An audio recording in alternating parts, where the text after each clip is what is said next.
Hey guys, so let's take a look at cardiac output.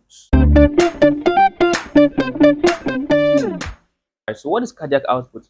Cardiac output is the volume or amount of blood that is ejected from the heart per minute.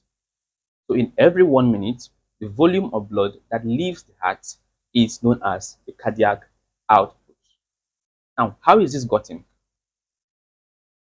To get your cardiac output, you will multiply the stroke volume by the heart rate to get your cardiac output. So this is stroke volume. This is heart rate. And this is cardiac output. Okay, now let's look at what is stroke volume and heart rate. And this is the structure of the heart, more precisely the right part of the heart. And we know that the left part of the heart receives blood from the body. So blood from the body enters the left part of the heart. Meanwhile, blood leaves to the body from the right part of the heart. Okay, so the right part of the heart pumps blood to the body. Meanwhile, the left part receives the blood. Now, this is the right part of the heart. This is the atrium, and this is the ventricle.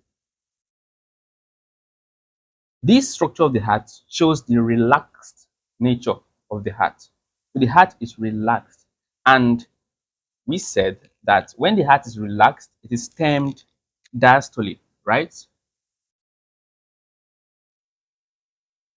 Diastole, the relaxation of the heart. Now, when the heart relaxes, it relaxes to allow blood from the lungs to enter the atrium. When blood enters the atrium, it enters the ventricle. So the blood moves into the ventricle. Now, the amount of blood that is in the ventricle when the heart relaxes, the amount of blood that is in the ventricle when the heart relaxes is known as the end diastolic volume, EDV. End diastolic volume. That's the amount of the blood that is in the ventricle when the heart relaxes. Now, this amount of blood is approximately or on average 130 mils, 130 milliliters of blood. Now, the next thing that happens here is that since we know that the heart relaxes and contracts, the next thing that happens here is that the heart will contract. So the contraction of the heart is known as systole. All right. So when the heart contracts, what happens? Blood is ejected out. So this is the aorta. Blood is ejected from the aorta to different parts of the body. Now look here. When the blood is ejected to different parts of the body, it is not all the blood in the ventricle that goes out. All right. So let's assume that the blood has been ejected to different parts of the body, and we are left with a little volume because the ventricle must still have some blood in it. Now, this volume of blood, after blood has been ejected out of the heart, is known as the end systolic volume. End systolic volume, ESV. And the average volume of blood, the average volume of this blood, that's the end systolic volume, is about 60 milliliters.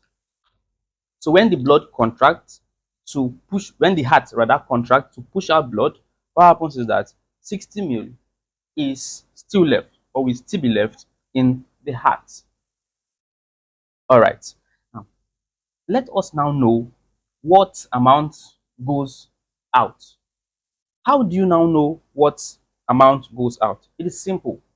When you subtract the amount of blood that enters the heart from the one that is left, you would know the amount of blood that goes out, which is the stroke volume. So the stroke volume is the amount of blood that leaves the heart per beat. So you know when the heart beats, the valves open, right? So when the valves open and the blood leaves the heart, the amount of blood that leaves the heart on a beat is known as the stroke volume. So the amount of blood that is ejected from the heart per beat is known as stroke volume. So how do you get that? 130 mils minus 60 mils, that should give you 70 mils. All right. So the stroke volume, our stroke volume is 70 mils. Okay. Now, having said that, the next thing we should look at here is the heart rate. And an average person has about 70 beats per minute. 70 beats per minute. All right. 70 beats per minute. An average person has a heart rate of 70 beats per minute. So in 1 minute, you have the heart beating about 70 times. All right. Now, since we described cardiac output as this is the stroke volume multiplied by the heart rate, what should this be? When you multiply 70 by 70, you should have 4,900 milliliters of blood. If this is converted to liters, it will give you 4.9 liters.